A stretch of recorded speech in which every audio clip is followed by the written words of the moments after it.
teks persuasi isi lan andarane ngajak-ajak, narik kawigatane liyan, ngeyakinake lan dayani.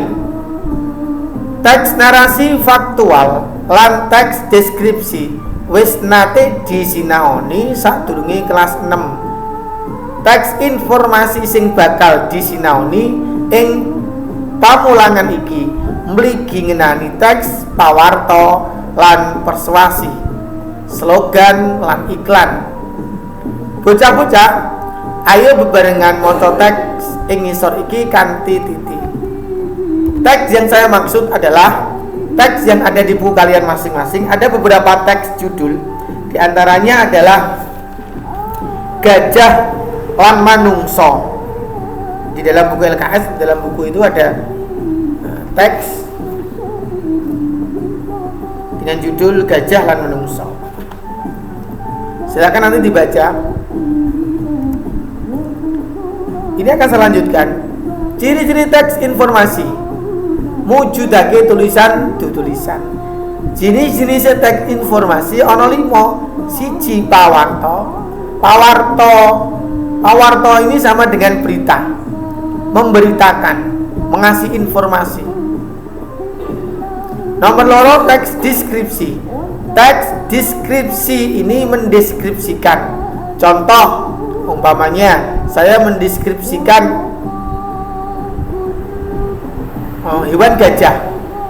Gajah atau hewan ini bertubuh besar, hidungnya panjang, telinganya lebar, dan sebagainya. Itu adalah deskripsi, menceritakan keadaan dengan ciri-ciri keadaan tersebut.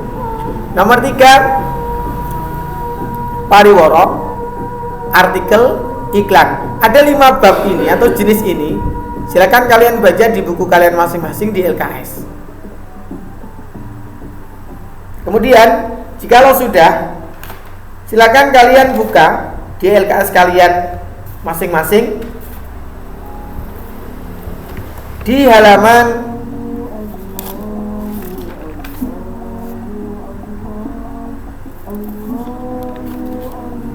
14.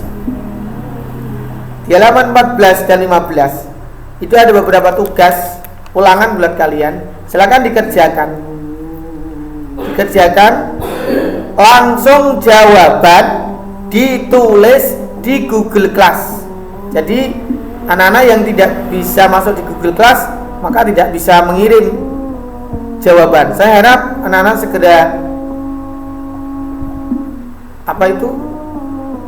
memanfaatkan Google Class ini. Nanti akan saya nilai langsung dan nilainya akan saya share, saya kembalikan ke kalian masing-masing.